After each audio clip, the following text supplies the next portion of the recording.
मैं डॉक्टर विनोद गेडाम, नेत्र रोग विशेषज्ञ रायपुर। मैं आज आप लोगों से मोतियाबिंद के विषय में कुछ बताना चाहूँगा। इसके बारे में कुछ मिथक है, उसके बारे में आज आप लोगों को जानकारी दूँगा।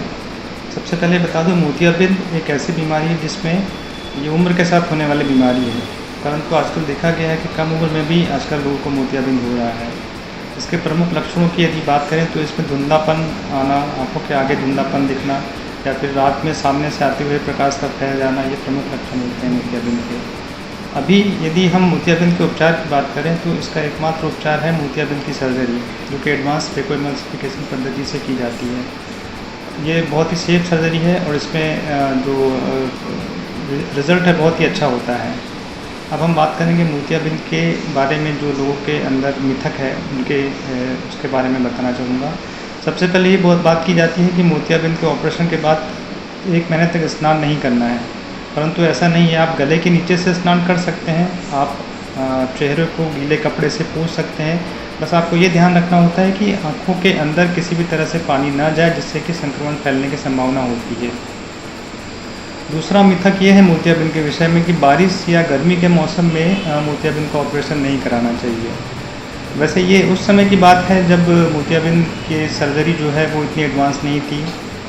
उस समय लंबे चीरे और टाँके वाले ऑपरेशन होते थे, परंतु आज इस आधुनिक समय में आधुनिक ऑपरेशन थिएटर्स हो गए हैं, एयर कंडीशन ऑपरेशन थिएटर्स हो गए हैं, दवाएं बहुत अच्छी आ गई है। अब मोतियाबिंद का ऑपरेशन पहले की तरह लंबे चीरे से या फिर नाके लगाकर नहीं होता है। सिर्फ एक 1.8 या 2.2 मिलीमीटर का इंसिजन देते हैं और उसी से मोतियाबिंद को गलाकर एक दूसरा लेंस डाला जाता है। तो ये बहुत ही साधारण सी प्रक्रिया है, इसमें रिस्क भी कम रहता है और आप किसी मौसम में मोतियाबिंद का ऑपरेशन करा सकते हैं।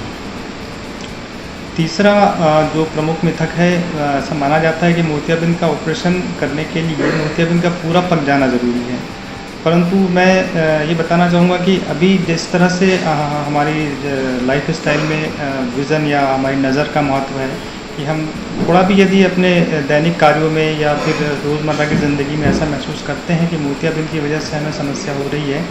कुछ नाइट ड्राइवर्स होते हैं, कुछ लोगों को कंप्यूटर पे काम करना है, या कुछ लोगों को ज़रूरी जिनकी ऑक्यूपेशनल ज़रूरतें होती है, जिनको चाहिए कि मोतियाबिंद शुरू हो गया है पर उनका नज़र उतना कम नहीं है, वो भी ऑपरेशन करा सकते हैं।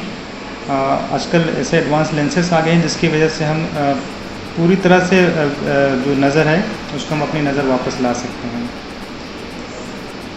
तीसरा, एक और महत्वपूर्ण चीज़ें हैं कि मोतियाबिंद के बारे में कुछ लोगों का ये मानना है कि कुछ दवाओं से मोतियाबिंद को हटाया जा सकता है, लेकिन मैं ये कहना चाहूँगा कि किसी भी तरह की कोई भी दवा और किसी भी तरह का कोई भी उपचार मोतियाबिंद के लिए कारगर नहीं है। इसका एकमात्र इलाज है सिर्फ ऑपरेशन, और ऑपरेशन के माध्यम से इसको हटाया जा सकता है।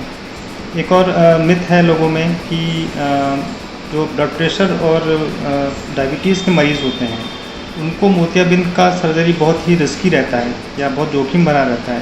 पर मैं बताना चाहूँगा कि मोतियाबिंद की सर्जरी के लिए के पहले प्लानिंग करके, हम एक मेडिकल फिटनेस लेके, हमारा बीपी और शुगर कंट्रोल करके बहुत ही आसानी से हम मोतियाबिंद का ऑपरेशन कर सकते हैं और ये बहुत सफल होता है।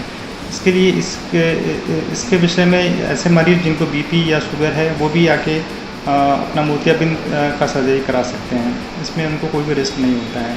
तो ये सारी बातें जो हमें मोतियाबिंद के विषय में आज मैं आपको बताना चाह रहा था। धन्यवाद।